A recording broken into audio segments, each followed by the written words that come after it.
Doctor. ఈరోజు మనతో రాజా కొప్పాల గారు ఉన్నారు. He is a interventional radiologist and founder of Avis hospitals. Sure. So doctor, we wanted to know about your journey. అసలు మీరు ఎక్కడ స్టార్ట్ చేశారు? అసలు ఇది మొత్తం ఎలా స్టార్ట్ అయింది? Can you give us a little bit of? Sure. Yeah. So basically radiologist అంటే మీకు అందరికి తెలిసినట్టుగా హ్మ్. వాట్ వి డూ ఇస్ ఏంటంటే we use images to diagnose అంటే హ్మ్. ఎక్స్‌రే గానీ, యాంజియోగ్రామ్ గానీ, సిటీ స్కాన్ గానీ హ్మ్. వాడుకుంటూ ప్రాబ్లమ్‌ని ఐడెంటిఫై చేస్తాం. Okay.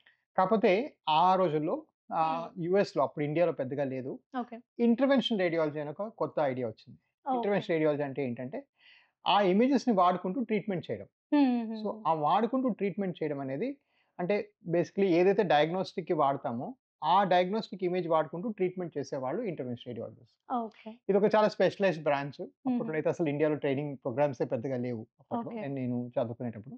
So, I had to go to US. Okay. యూఎస్‌లో I trained and then I practised there for many years. హుహు. చేసుకొని అప్పుడు నాకనిపించింది ఇంత ఫెంటాస్టిక్ ఫీల్డ్‌ని ఇంకా అప్పటికి 2014, 15లో కూడా ఎక్కువ లేదు ఈ హ్మ్. బ్రాంచ్. హ్మ్. ఇంత ఫెంటాస్టిక్ ఫీల్డ్‌ని మనం ఇండియాలో స్టార్ట్ చేస్తే ఎలా ఉంటుంది?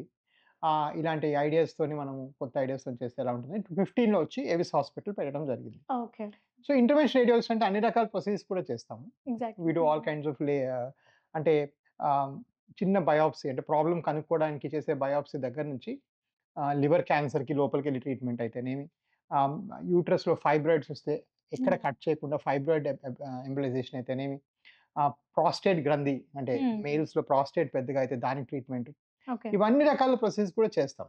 మరి మీరెందుకు వెరికోస్ రైట్. సో, చేస్తున్నారు? అందులో ఏమైందంటే హ్మ్. Varicose veins also is one of the procedures హ్మ్. మేము చేసేవి. అండ్ వేరే వాళ్ళకన్నా మాది చాలా బాగా చేయగలుగుతాం. ఎందుకంటే డయాగ్నోసిస్ కూడా మేమే చేయగలుగుతాం గదా! సో, ఎగ్జాక్ట్‌లీ ఆ వెయిన్ ఏ స్పాట్‌లో ఉంది, హ్మ్. ఎలా చేస్తే ట్రీట్మెంట్ బాగా అవుతుందనేది మాకన్నా మించి ఎవరికీ తెలియదు. ఓకే. సో, ఆ వెరికోస్ వెయిన్స్ కూడా one of the main core training program మాకు. హుహు. కాకపోతే ఇండియా వచ్చేటప్పటికి అసలు వారికోస్ వెయిన్స్‌కి ఎస్టాబ్లిష్డ్ హాస్పిటల్ అంటూ ఏమీ లేదు. ఎగ్జాక్ట్‌లీ. వాస్కులర్ సర్జరీ వారికోస్ వెయిన్స్‌కి. అందరూ ఒక మల్టీ స్పెషాలిటీ హాస్పిటల్‌కెళ్తే అందులో ఒక భాగంగా వెళ్తారు. హుహుహు. వేరాజ్ 30% ఆఫ్ వారికోస్ వెయిన్స్ అంటే ఇప్పుడు ఈ రూమ్‌లో 8 మంది ఉన్నాము. హ్మ్. ఒకళ్ళకో ఇద్దరికో ఉంటది varicose veins. Right? I can tell you okay. Without even looking at your legs. Okay. So, ఇది చాలా common problem. So, okay. 30% of ఇండియన్స్‌కి ఉండే ప్రాబ్లమ్‌లో హుహు. ఒక డెడికేటెడ్ సెంటర్ లేకపోవడం అనేది ఒక ఆపర్చునిటీగా కనిపించింది. హ్మ్. సో, అందుకని వి సెటప్ ఇది మొత్తం యాక్చువల్లీ ఇంటర్నేషనల్ రేడియాలజీ యూనిట్టే ఇది. ఓకే. అన్నీ ఉన్నాయి. ఓకే. But okay. మేము ఎక్కువగా హ్మ్. 99% వారికోస్ వెయిన్స్ ఎందుకు చేస్తామంటే it is very, very, very common. Okay. Okay. And there is no well established facility అంటే ఈ exactly. Varicose veins end to ఈ ఎండ్ నుంచి ఆ ఎండ్ దాకా ట్రీట్ చేసే ఫెసిలిటీ లేకుండే. అదే ఎగ్జాక్ట్‌లీ కాబట్టి 10 అది ఇయర్స్ ఎస్టాబ్లిష్ చేసాం. బ్యాక్ ఇఫ్ వి సీ అసలు దీనికి అంటే చాలా మందికి తెలీదు కూడా ఇదేంటంటే. And once you started AVIS and మెల్లి మెల్లిగా అవేర్‌నెస్ ప్రోగ్రామ్స్ మీరు చేసి అందరికీ తెలిసేలా చేశారు. This is also a problem అని. కరెక్ట్. సో, ఇప్పుడు చూసుకుంటే there are so many hospitals like that. ఇప్పుడు చాలా మంది ట్రీట్ చేస్తున్నారు అబ్సల్యూట్లీ. వెరికోస్ వెయిన్స్‌ని. But what do you feel like? Do you feel వాళ్ళు మీకు ఒక కాంపిటీషన్ అనా or else are you glad అది పీపుల్‌కి తెలుస్తోంది ఇది కూడా ఒకటి ఉంది అబ్సల్యూట్లీ అనేసేసి? అండి. Yeah! Imitation is the best form of flattery. Okay. ఎవరైనా మనకి ఇమిటేట్ చేసి ఫర్ ఎగ్జాంపుల్ నేను ఇక్కడ హుహు. పెట్టాను 2015లో. హ్మ్. హ్మ్. ఈ 2 కిలోమీటర్స్‌లో అట్‌లీస్ట్ 10 మంది పెట్టారు. Which is wow! Very good. So, ఎప్పుడు కూడా ఏంటంటే ఆహ్, ఒకటి ఇంకొకళ్ళొచ్చి కంపీట్ చేస్తే ఒకటి మనం గూడా ఇంకా మోర్ అవేర్‌గా అవుతాము. Will be more you hmm. Know it gives you little reality check. Yeah! అదొక పక్కన పెట్టుకుంటే ఆఫ్‌కోర్స్ ఎవ్రీబడీకి ప్రతి ఒక్కళ్ళకి ఇదే అవేర్‌నెస్ ప్రాబ్లమ్. సో, ఇప్పుడు హ్మ్. నేను ఇంకో డాక్టర్ వచ్చి పక్కన పెట్టారనుకోండి.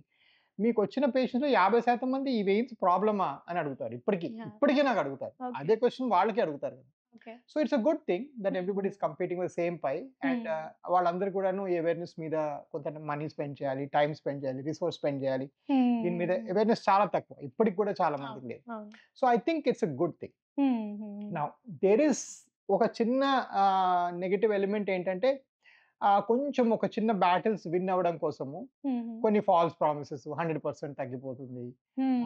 లైఫ్ టైమ్ గ్యారంటీ, వారంటీ ఇట్లాంటివన్నీ ఎగ్జాక్ట్‌లీ. కొంచెము మెడిసిన్‌లో వాడకూడదు పదాలు. There is nothing okay. Called 100%. ఇదే కాదు. ఎగ్జాక్ట్‌లీ. అసలు 100% తగ్గే వ్యాధి లేదు. పుట్టలేదు ఇప్పటిదాకా. Okay. So, okay. Varicose veins అనేది మనం 100% గ్యారంటీ ఇవ్వలేం. ఖచ్చితంగా 90 తగ్గుతుంది ఏమో అని. 97, 98% చెప్పగలం ఎవరన్నా. ఓకే. సో, కొంతమంది ఇంటర్నెట్‌లో 100% ఫర్ ష్యూర్ లేకపోతే ఇంటికొచ్చి డ్రాప్ పికప్ సర్వీస్‌లో why do you need that? Oh! So, wow! ఇవన్నీ ఓకే. వల్ల ఏమవుతుందంటే they are I believe not focusing on the real issue. Which is okay. మంచి procedure, patient correct. Satisfaction, patient తగ్గాలి. Correct. వాటి మీద ఫోకస్ చేయకుండా కొంచెం సమ్ ఒక 1% అనుకుందాం. యాహ్! అదర్ 19% ఇన్ని క్లినిక్స్ ఓపెన్ అవ్వడం చాలా మంచిది. It's a good thing. Exactly. And ఇంకోటి చూసుకుంటే ఐ వాంటెడ్ టు నో మీ దగ్గరకొచ్చే పేషెంట్స్ చాలా వరకు ఎలా ఉంటారు? అంటే ఫార్మర్సా? ఐటీ ప్రొఫెషనల్సా? హౌస్ వైఫ్సా? What are their professions? What do they do? So ఇప్పుడైతే we are like a huge organisation అండి. సో హుహుహు. We get people across all walks of society. హుహుహుహు. ఇప్పుడు ఒక క్లాసిక్ పేషెంట్ ఎక్కువగా అంటే ఆహ్, కాళ్ళు వాడుకోవాలి. వాడకపోతే నా జీవితం గడవదు. నాకు ఆహారం హ్మ్. రాదు అనేది ఎక్కువగా ఇంకా రూరల్ కమ్యూనిటీ అని చెప్పుకోవాలి.